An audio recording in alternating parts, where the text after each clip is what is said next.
Hello, beautiful people of the world. Okay, so I haven't done this on a video before, but I practice this a lot in my daily life. I only have one tarot oracle type deck right now. It's the Orion Council deck that I got from Krista Riza. She has a store on Etsy. I can put the link down in the description if you're interested in the messages that come through from this deck. I think it's a really beautiful deck. I don't fully understand the power behind it. I don't believe that I'm quite on that level yet, but I do my best to channel through things that I'm able to interpret. So I'm gonna have to figure this out because I don't really have a place to put the camera, but I will just kind of deal with my life. I'm not gonna edit, you guys. That's too much work for me. I would rather just live in the now moment. Try to find a place to set this up. That's really shitty, right? It's fine. Pardon. This is the angle that's coming through, so I'm just gonna go with it at this point. This is what the back of the cards look like. I don't know if you can see that. It's a council of different extraterrestrial beings. I think it's really beautiful. That's what all of them look like in the back. There's, I think, 40 cards. I could be wrong on that, but I'm just going to pick. Some already fell. So that was really quick, and then I guess I'm gonna pick like one more. That must be a general message to go out. This one I'm gonna try to make it more the rest of June and kind of what we would need to hear, and kind of a lesson to work on during that month. So I'm gonna try and channel that through right now.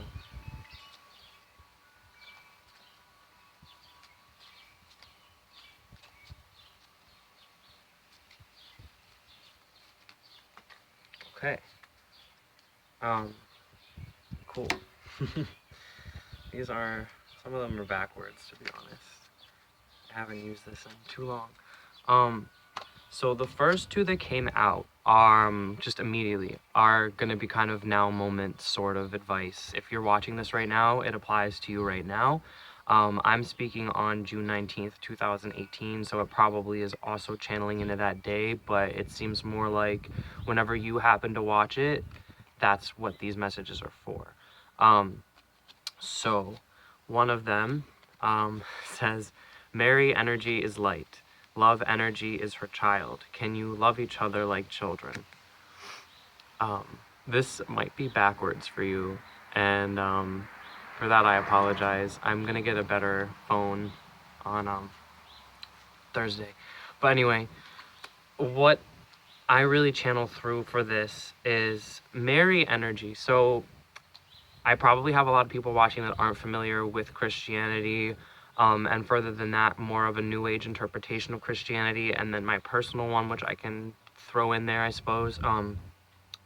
Mary is the mother. So regardless of your religion or what you believe, what it really means is mother, even if it's the word Mary, and that can kind of help you transcend any pre-made stigmas or dogmas or religious beliefs if you choose to do so.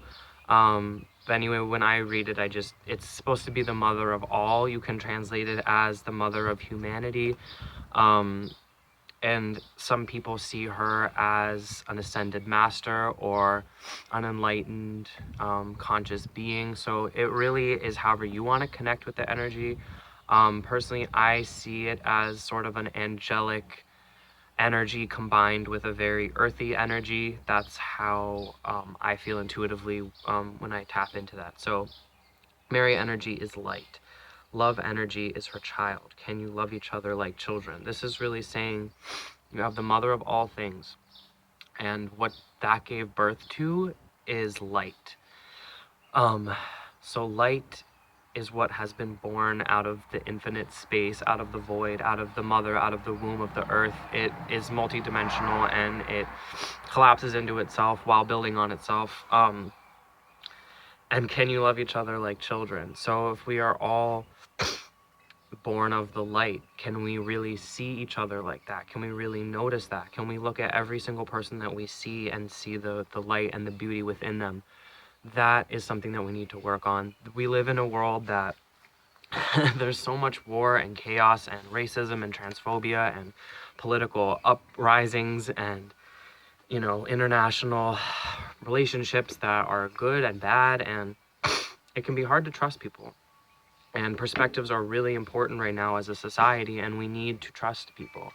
So this is really saying, can you look past all of that stuff? Can you look your worst enemy in the face and understand that they have a reason for being here and that they're just the yin to someone else's yang somehow? Even if you don't understand all the interconnected points, you don't have to. There's no way that we could. That is the responsibility of the infinite. That's not our responsibility as human beings. We can only do so much, you know?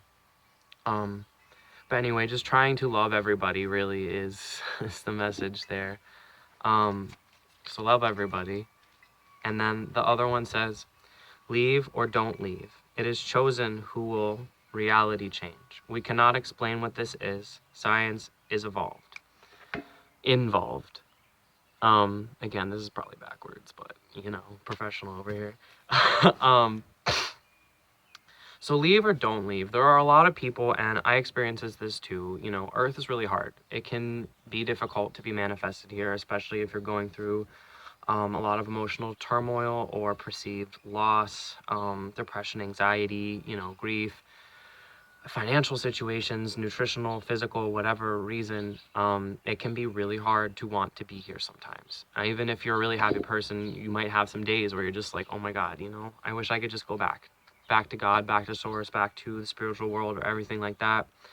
And this message is kind of saying, like, you have free will, you know. It doesn't necessarily mean like you die right then, but if this is something I've been thinking about for a while, if you don't want to reincarnate here on Earth, I don't think that you have to, or you're obligated to, or your soul's like in a karmic contract necessarily. I think karma can be taken very literally and juxtaposed with like a heaven and hell when you talk of reincarnation. But I think reincarnation is more so the concept that the soul is infinite and takes many forms infinitely. And you can be a human, you can be a dog, you can be another human. And I think ultimately that's your choice, and it might not be your choice in this life, but when you die, I personally believe that you can choose whether or not you want to come back to Earth and do more work and learn more lessons and do whatever you need to do, or do whatever you want, you know, throughout the galaxy really, and infinity. So it is your choice. And if you want this to be your last life, then live it to the fullest. And if you want to come back here, then plant some seeds, you know?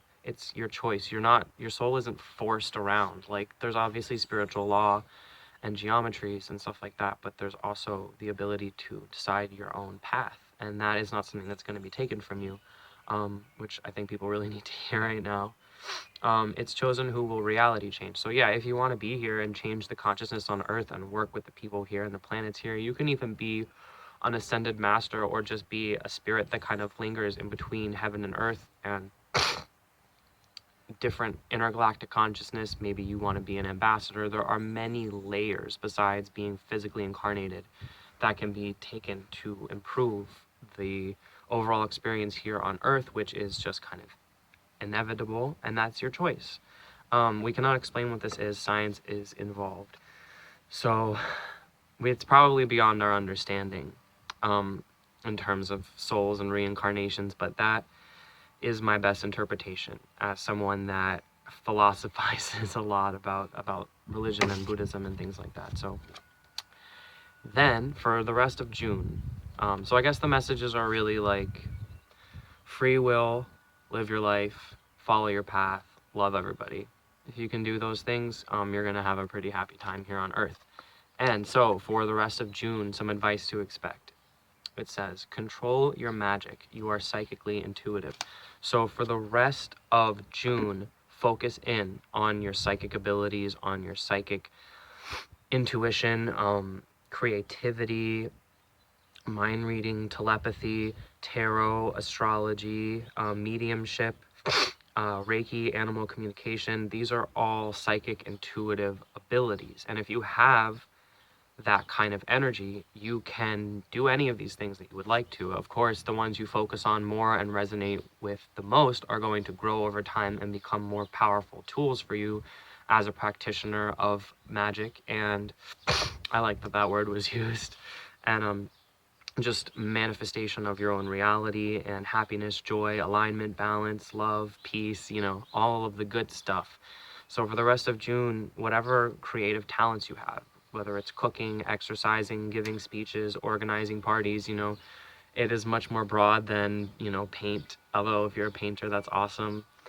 Um, Even teaching, you know, everything really is art, but just viewing things through that lens and actively trying to heal your sacral chakra, while also allowing yourself to give birth to different things into this world is really great. Because if you're watching this, chances are you know what I'm talking about, and you have these abilities within yourself, whether they are latent or fully drawn out, whether you have an entire professional business or whether you just use it when you're at home to relax. You know, many different people come to esoteric knowledge at whatever times in their life to learn something about yourself. We are a mirror. Everything I'm saying to you, you already know and you wanted to hear. That is why this is a channel. You know what I'm saying? Um, so control your magic.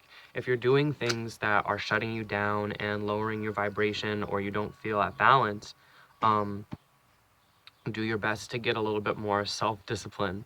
That's really hard, you know. In general, humans are very reckless and impulsive and wild and changeable, but there is some stability that is required to a certain degree. Mostly it's just self-love and self-respect and honoring how you feel and listening to your body. Those things will really get you far in terms of being able to have psychic potential, as well as confidence and the throat chakra, being able to communicate, because all psychic energy, while it's received, it also needs to be communicated so that you have room for more, and it's just kind of a channel that's flowing. That's what your third eye opening is you're getting out as much insights and visions and knowledge, and then you're able to take it back in. Otherwise, you're going to have lots of headaches and you might feel really depressed, and that means you need to get out there in the world and project your message in whatever way that that means. For me, it's this channel. I have over 700 subscribers now, which is so wild to me and beautiful, and I want to take this more seriously because I really enjoy it, and I feel like this is a job for me, and I don't ever want to feel pressured to do it, and I do it for free most of the time. And I like being able to support myself off of it, but even if it takes me years to build this channel, every comment, like, positive message that I get just pushes me forward, helps me believe in myself, lets me know that I'm a cool, good person with awesome things to say, and I'm learning to be able to feel that for myself, because ultimately, like, that's my job, but you guys are really helping me out a lot. So if you liked this video, please give me a thumbs up. I'm thinking about getting other kinds of tarot and oracle decks, and maybe offering my services on a one-on-one basis, and definitely doing more of these videos. So if you like this, please let me know. And if you have any suggestions for psychic intuitive work, I'm always willing to do that for people. So it's really whatever you guys want. Thank you so much. Much love.